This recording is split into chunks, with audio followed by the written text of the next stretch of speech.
Olá, seja bem-vindo a mais um programa da RS Play TV.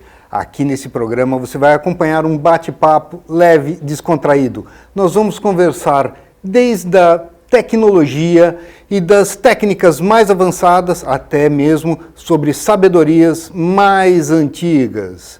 Você está comigo, Marco Marzola, no Papo de Terapeuta, hoje com a Camila. Ela é uma pesquisadora, ela tem mestrado, ela tem doutorado e hoje ela trabalha com a aromaterapia clínica. Isso aí. Camila, eu vou pedir para você se apresentar um pouquinho melhor. Ok. Então, prazer, Marco, de estar aqui. Muito feliz pelo convite para a gente poder conversar sobre a aromaterapia.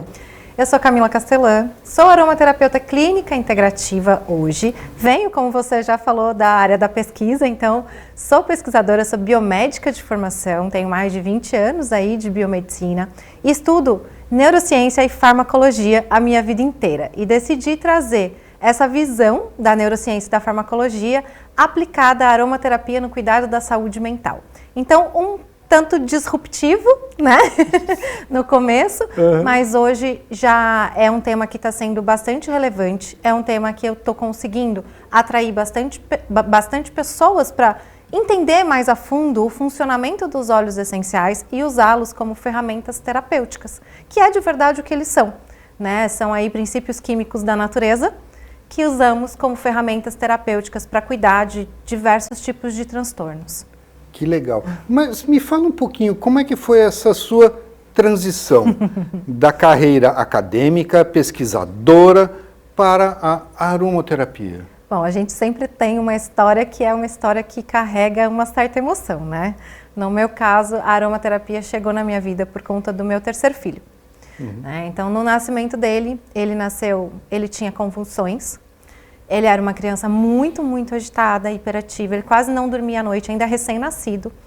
A gente não conseguia entender o porquê, porque eu já tinha outros 2 filhos que não tinham essa mesma condição. E a partir daí eu comecei a buscar possibilidades de acalmá-lo. Claro que a primeira coisa que a gente fez foi passar ele em médicos, descobrimos que ele convulsionava e tudo mais, ele começou a fazer uso de medicamentos e aí me acendeu uma luz. Eu não quero que ele use medicamento o resto da vida, porque como farmacologista eu sei dos efeitos colaterais que isso tem a médio, né, a curto prazo e a longo prazo. E aí a aromaterapia acabou esbarrando na minha vida, eu comecei a estudar, inicialmente bem despretensiosa, para usar comigo, porque eu estava muito cansada, sem dormir, bastante estressada. Comecei a entender que fazia efeito, porque eu me sentia melhor. Conseguia lidar no meu dia mais calmamente. E aí comecei a usar nele e comecei a ver também redução dos aspectos da convulsão.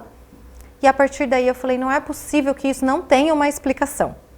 Porque se está tendo um efeito fisiológico, é porque tem uma ação farmacológica. E comecei a ir atrás. Mas foi muito difícil, porque ninguém dentro da aromaterapia falava sobre isso. Aí adivinha o que aconteceu? Fui recorrer aonde eu já conhecia. Fui buscar ali a ciência para me trazer um pouco de respaldo e acabei achando alguns trabalhos que me trouxeram um embasamento, sabe? De eu poder falar, não, ó, isso aqui funciona porque ele age em tal lugar, porque ele funciona muito parecido com o medicamento X, porque o mecanismo de ação descrito muito parecido com o medicamento que ele está usando. Então eu consigo ter uma ação similar. A gente nunca pode falar que é uma ação igual, mas é uma ação similar àquilo que eu queria. E com isso eu consegui usar nele e aí entrei na aromaterapia e transformei a aromaterapia como sendo hoje a minha profissão. Mas agora você me acendeu uma luzinha aqui, que eu estou curioso, eu quero saber quais são essas relações, o que você descobriu nessas pesquisas? Mecanismo de ação, né? Então a gente fala, por exemplo, que um medicamento, um ansiolítico, ele funciona porque ele tem um mecanismo de ação que é feito pela indústria farmacêutica, certo? Ele vai favorecer determinadas enzimas, ele vai favorecer que o corpo produza alguma coisa. Por exemplo, um ansiolítico, em geral, a gente diz que ele aumenta alguns neurotransmissores, como, por exemplo, serotonina, que é o neurotransmissor aí conhecido do bem-estar, do bom humor e tudo mais. E eu posso dizer, por exemplo, que a lavanda é um óleo essencial que tem um mecanismo de ação que aumenta serotonina. Por isso, ele é considerado um ansiolítico natural. Então, eu consegui, a partir daí, ter uma resposta que fazia sentido e eu conseguia explicar para a pessoa que aquele óleo essencial conseguia ter aquela ação porque ele tinha um efeito farmacológico. E o bom é que você conseguiu pesquisas científicas, feitas em laboratório. Não são aquelas pesquisas que eu também, como terapeuta, faço as pesquisas através de internet, fazendo uma pesquisa, assim, testando coisas com os nossos clientes. Sim, existe a prática clínica. Sim. Né? Então, eu falo que nenhuma pesquisa, ela pode ser colocada na frente da prática clínica. Então, a pesquisa serve para trazer para a gente um embasamento. Então, eu tenho uma noção de como isso funciona, porque foram feitos testes em animais, foram feitos testes clínicos em humanos, que me trazem uma ideia de que aquilo segue essa linha. Sim. E eu consigo comprovar isso quando eu uso com as pessoas e eu tenho aquele resultado. Então, a ciência, ela precisa caminhar junto com a prática clínica dentro do processo de terapia. Une o prático com o teórico. Com o teórico. Se isso não for feito, a gente está fazendo a coisa por que eu estou imaginando que é alguma coisa assim. E de verdade não é. Do acerto e erro. Do acerto e erro. Exatamente. Então, hoje eu trabalho numa linha terapêutica que é bastante objetiva. Então, eu uso óleos essenciais para controlar isso. E eu sei qual é a resposta, porque eu sei qual é o mecanismo. E como que é o seu trabalho? Explica um pouquinho melhor como que é o seu trabalho, qual é a linha que você trabalha. Hoje, de verdade, eu trabalho com duas vertentes. A vertente Camila, terapeuta, aquela que atende mães de crianças com transtornos do neurodesenvolvimento, por exemplo. Então, atendo muitas crianças com TDAH, autismo, bipolaridade, esquizofrenia. Então, esse é o mundo hoje que eu atuo muito. Né? E normalmente, quando a gente trata esse tipo de assunto, a gente trata os filhos e os pais, né? Os filhos e os pais, isso. Em geral, a consulta começa com a criança ou com o adolescente e acaba se estendendo para a família, para que eu mantenha ali um equilíbrio, um ambiente mais equilibrado para conseguir. Afeta a família inteira. Afeta todo mundo, sim. E eu sei porque o meu filho se enquadra nesse perfil. Tá. Né? Então, eu contei, né, que ele teve lá, quando nasceu as convulsões, e para frente ele foi diagnosticado ali com TDAH e TOD, que são dois transtornos do neurodesenvolvimento, que afetam bastante a nossa rotina, o nosso dia a dia. Então, eu estou inserida nesse mundo, né? Já vinha de um estudo nesse mundo, acabou que a minha família entrou nesse mundo por causa do meu filho, e hoje eu atendo mães e crianças que fazem parte desse universo e veem a aromaterapia como sendo uma alternativa e um suporte para também os trabalhos terapêuticos, né? Então, isso é muito importante. Então, a gente tem vários benefícios. Crianças que têm problemas de sono e a gente acaba conseguindo regular o sono com o uso de óleos essenciais. Crianças que têm crises de agitação excessiva, então você consegue diminuir essa agitação e essa ansiedade utilizando a aromaterapia e ele acaba transformando a rotina da família, né? E essa é a vertente 1. A segunda vertente, hoje eu ensino aquilo que eu aprendi para outras aromaterapeutas para que elas possam entrar com a aromaterapia para o cuidado da saúde mental utilizando o critério científico. Porque eu acho que a gente precisa ter responsabilidade. E se a gente não tem esse olhar, eu não posso dizer que eu cuido de uma pessoa com TDAH se eu não sei o que é o TDAH. Se eu não tenho um embasamento sobre o que está acontecendo de disfunção dentro daquela cabeça. Né? Então, eu ensino isso para formar outras aromaterapeutas para cuidar da saúde mental. Não, isso é extremamente importante e louvável. Porque muitas pessoas conseguem ter um conhecimento mais profundo e muitas vezes guardam para si. Sim. Tá, isso é muito importante para todos. Sim. Não é verdade? Sim. Mas voltando à sua primeira vertente. O atendimento. O atendimento em si. Sim. Você faz uma terapia, tá? Vamos dizer assim, clássica. Sim. Qual é a linha de terapia que você faz? Tá, então vamos lá. Não é o clássico do clássico da aromaterapia, porque eu uso... Não, a parte terapêutica em si, não só Claro, a aromaterapia, ela vai agregar. Eu faço a terapia integrativa. Tá. Tá? Então, eu tenho Sim. como objetivo enxergar o todo. Aham. Então, eu entendo rotina, hábitos alimentares, vejo questão de suplementação, vejo questão de sono, o que está alterado, o que não está. E dentro desse olhar Certo. integrativo, eu insiro a aromaterapia como uma ferramenta. Tá. Tá? É assim que eu atuo e é assim que eu ensino também, porque eu não vejo como a gente colocar a aromaterapia para a pessoa usar sem entender o todo. O aspecto geral. Né? Porque senão é só eu chegar para você e falar, ó, Marcos, cheira esse óleo aqui e beleza. Isso não é um tratamento. Né? Um tratamento é você ter ali uma rotina de uso, um porquê você vai usar aquilo. Por que tem que ser naquele momento? Né? Porque tem um momento. Então, se eu tenho um problema, uma criança com um problema de foco na escola e ela vai para a escola de manhã, não adianta ela cheirar o óleo à noite. Ela vai ter que ou usar topicamente ou usar de maneira inalatória no momento que ela está indo para a escola, para que aquela ação seja pontual, para que ela realmente consiga ter aquele efeito. Então, eu preciso entender esse aspecto geral para que a gente possa trabalhar de maneira integrativa. Nesse aspecto, por exemplo, na escola, a criança pode usar o óleo, o aroma, só quando vai para a escola? Ou ela deve usar em vários momentos durante o dia para se manter num estado de alerta melhor? Em geral, a gente combina processos. Que processos? Então, a aromaterapia, as pessoas acreditam que seja só o processo inalatório, né? Mas de verdade não. A aromaterapia pode ser utilizada de maneira inalatória, de maneira tópica e também de maneira você ingerindo os óleos essenciais. Eu não sigo essa linha justamente pelo público que eu atendo e a necessidade que ele tem. Então, em geral, a minha indicação é inalatória e tópica. Então, o que eu faço muitas vezes? Essas crianças usam topicamente assim que acorda.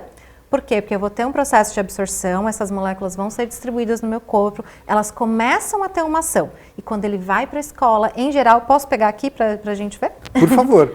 Em geral, eu indico o uso desse bastãozinho, tá? Que a gente chama de sticker aromático. Dentro dele, eu tenho um algodão, vamos ver se ele sai. Tenho aqui um algodãozinho, onde eu pingo o óleo essencial nesse algodão, coloco dentro do bastão, fecho, e aí esse bastãozinho abre e ele usa para inalar. Então é prático, né? Isso aqui qualquer um consegue utilizar, então eu posso ter uma criança a partir de 5 anos de idade, por exemplo, eu já consigo fazer a indicação terapêutica do bastão. E alguns que não querem utilizar, porque dentro desse universo neurotípico a gente tem muito que eu não quero fazer, eu não vou usar. Então a gente tem também a opção do colar, por exemplo. Tem vários tipos de colares aromáticos, né? Esse aqui, por exemplo, é claro, esse é um colar para adulto, mas tem várias possibilidades de colar aromático para criança, que é uma maneira dele inalar esse aroma. Ou uma técnica que eu gosto muito é durante a ida para a escola, a mãe no carro pede para a criança inalar o óleo essencial no carro. E aí a mãe leva isso embora. Enfim, existem algumas estratégias dependendo da rotina. Então eu preciso entender como é essa rotina para poder... E cada um é um indivíduo. Cada pessoa funciona, cada pessoa é diferente.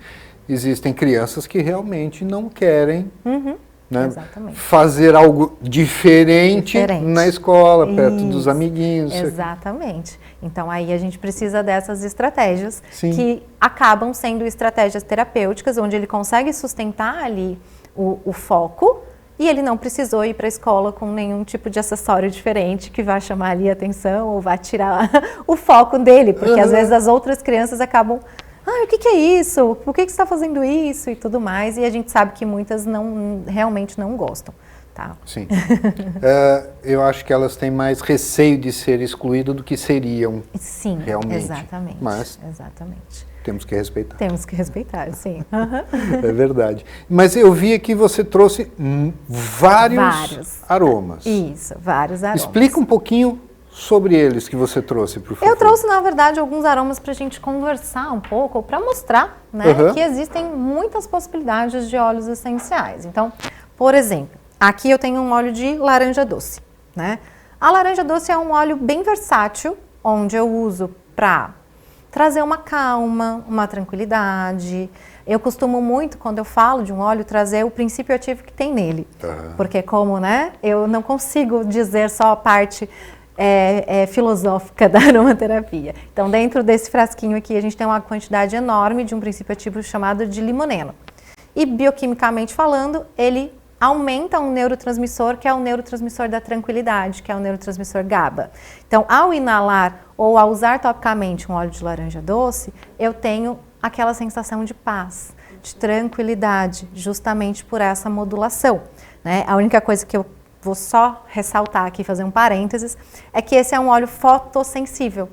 Então, se eu for utilizar na pele, eu não posso me expor à luz solar, por exemplo, porque tem queimaduras, assim como a fruta, né? Limão, sim, laranja, como as se você... frutas cítricas em geral. Porque né? justamente o óleo essencial é extraído da casca da fruta, né? Então, aqui a gente tem ali semelhanças com a própria fruta, né? Mas, na aromaterapia, a gente também não usa o óleo essencial puro na pele. A gente usa ele diluído em um óleo vegetal. E aí a gente tem várias possibilidades, um óleo de coco, um óleo de semente de uva, um óleo de maracujá, enfim, vários tipos de óleo. E aí eu trouxe aqui um outro frasquinho, que é esse daqui, que é onde a gente dilui, né? É um tipo de frasco para diluição. Ele tem aqui na pontinha, tá vendo? Um rolãozinho. Um rolão, e aí quando eu passo esse rolão, eu vou passando o óleo essencial. Então aqui eu coloco um óleo vegetal, pingo as gotinhas do óleo essencial aqui dentro, e isso serve para mim como o processo terapêutico que eu vou aplicar. Aí isso aqui eu posso aplicar na sola do pé, posso aplicar no pescoço, posso aplicar no pulso, nas costas, aí dependendo da indicação de uso que a gente vai fazer. Né? Então, existem várias formas da gente usar a aromaterapia. Sim. E você ensina a pessoa a fazer esse preparo, porque eu sei que isso já é vendido pronto. A pessoa pode comprar e pode fazer em casa também. Sim. Então, vamos lá.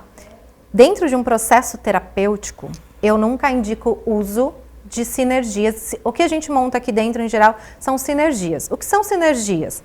É quando eu pego esse óleo essencial, mais esse e junto eles. Então, quando eu tenho uma combinação de diferentes moléculas, eu tenho uma sinergia na aromaterapia. Então, uma sinergia tem por objetivo potencializar a ação terapêutica. Então, eu preciso unir esses óleos com um propósito para potencializar uma ação terapêutica. Então, quando eu faço um trabalho terapêutico, eu faço um atendimento, eu desenho a sinergia que a pessoa vai usar e ensino como ela vai preparar essa sinergia. Existem sinergias prontas? Existem. Elas podem ser usadas dentro de um processo terapêutico? Em geral, eu não indico, porque a gente não tem certeza do que tem dentro dela, de como ela foi feita, qual é a concentração de óleo essencial que tem lá. Tá, então embora é mais tenha seguro. a formulação ali no frasco, nem sempre... tem a formulação. Eu sei quais são os óleos, mas eu não sei a concentração. Perfeito. Tá? E isso influencia bastante na hora que eu vou fazer um processo terapêutico. Então, quando eu construo, eu sei, além de quais são os óleos, a concentração de cada óleo. E eu escolho isso cirurgicamente para que eu tenha a ação que eu quero, no final, farmacológica. Tá. Então, é totalmente personalizado. Totalmente personalizado. A aromaterapia, embora seja uma terapia ancestral, sim, né, eu falo que é uma medicina ancestral do futuro. Porque a gente está aí vendo muitas pessoas buscando uma alternativa para a saúde de maneira natural. Então, embora ela seja um conhecimento ancestral, eu acredito que no futuro ela vai ser muito mais usada do que muitos medicamentos, porque menos efeitos colaterais, mais facilidade de usar. Eu não preciso ir numa farmácia comprar, eu consigo produzir a minha sinergia em casa, desde que eu tenha ali os materiais necessários para fazer isso. Então, isso traz para a gente uma liberdade maior, né? E eu consigo ver um resultado muito rápido. Então, além de eu ter um resultado rápido e sustentado, se eu seguir usando o protocolo, eu não tenho efeitos colaterais que grande parte dos medicamentos acabam causando. Né? A facilidade das pessoas irem na farmácia comprar o medicamento já ingeri. Isso muitas vezes faz com que elas desanimem de outras linhas terapêuticas. Concordo. Que são mais naturais e muitas vezes mais benéficas. Sim. Tá?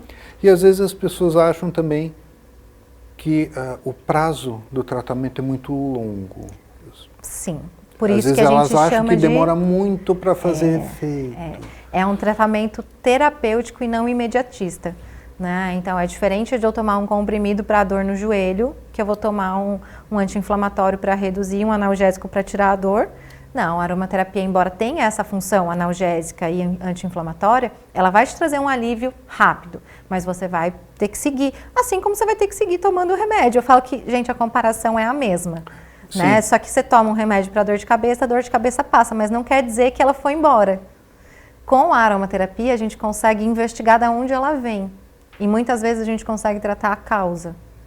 E isso leva a uma redução, ou seja, a pessoa nunca mais volta a ter. Sim. O que, por um lado, é muito mais benéfico do que aquele remédio que vai rápido tirar, por exemplo, a dor do pé, mas não vai resolver a causa da dor. A causa da dor, exatamente. Então, a não gente só olha a aromaterapia, mas outras técnicas terapias. também, elas vão trabalhar mais a Na fonte, raiz. a raiz, É isso né? aí. O que está desencadeando aquela dor. Exatamente isso. E com muito menos ou sem efeitos colaterais. Isso. E acho que esse é o olhar que a gente tem que ter. Embora seja uma ferramenta farmacológica, no meu ponto de vista, Sim, né? Uma sim. ferramenta farmacológica é uma ferramenta farmacológica que não me traz efeito colateral como um medicamento da farmácia. E isso, para mim, faz toda a diferença. Né? E as pessoas estão buscando loucamente por isso. Cada vez mais eu vejo que as pessoas procuram as terapias integrativas, as terapias complementares. Sim. Né? Temos, inclusive, né, o SUS oferecendo as PICs. Sim, a aromaterapia, inclusive, faz parte. Sim. Né, das PICs. E acho que esse é um outro olhar que as pessoas têm que ter. Então, se a aromaterapia é uma prática integrativa da saúde, como o aromaterapeuta pode ser um profissional que não conheça sobre a saúde? Exatamente. Então, é isso que eu ensino na minha formação, por exemplo. Que você precisa conhecer as doenças. Porque se você não conhecer a doença, como você vai tratar uma questão de saúde se você não conhece a base disso? Se o terapeuta integrativo, complementar, se ele se diz um terapeuta holístico, que ele enxerga a pessoa, ele enxerga a doença como corpo, mente, espírito, é um contexto em geral, porque até o nosso meio ambiente influencia no nosso estado de saúde. Como é que ele não vai conhecer as causas? Como é que ele não vai conhecer como que aquela determinada doença, aquela enfermidade, né, vai fluir no corpo? Vai afetar, né, o corpo, a mente, Sim. o estado da pessoa, tudo. Né? Então, eu parto sempre desse princípio. Que a primeira coisa, quando você vai fazer, é o atendimento. E a pessoa fala, eu tenho tal coisa, eu vou saber o que é essa tal coisa. Porque eu não tenho como tratar aquilo que eu não sei o que é. Exatamente. É excelente essa outra visão que, na verdade, é o que deveria ser. Eu concordo. Tá? Muito mais difundido, divulgado, deveria ser obrigação conhecer muito mais sobre o corpo, sobre o organismo, sobre o que afeta e não apenas como tratar. Exatamente, exatamente. Isso aí. E aonde que as pessoas podem encontrar você como terapeuta e você como mestre, como professor? Tá. Então, hoje eu tenho tudo que eu divulgo, né, tá no meu Instagram. O meu Instagram hoje é @CamilaCastelã. Tá? Lá eu falo sobre atendimentos, mostro resultados dos meus pacientes, falo sobre os meus cursos. Minhas alunas também estão lá. Então, lá tem lives, tem posts e tem todas as informações para quem quiser conversar comigo. É só me achar pelo Instagram. Infelizmente, estamos chegando no fim. Nosso programa é curtinho. Okay. Mas ainda dá tempo de você dar um recado, de você passar uma informação importante para quem está nos ouvindo. Bom, o que eu queria deixar aqui, né, para todo mundo é que, para todos aqueles que buscam saúde integral, a aromaterapia é uma ferramenta excelente que não vai só trazer a reconstituição da saúde física, mas também a sabedoria e o centramento para que a saúde mental caminhe na vida inteira e que você consiga se sentir disposto, feliz e no seu rumo. Então, a aromaterapia aí é uma ferramenta de cuidado para a saúde mental. Eu queria deixar essa informação aqui. Obrigado, foi um prazer tê-la aqui. E não se esqueçam, vocês ouviram uma pessoa que teve uma carreira acadêmica, pesquisadora, ela tem mestrado, ela tem doutorado, realmente ela sabe o que está falando e nós podemos confiar. Gratidão a todos e até o próximo Papo de Terapeuta.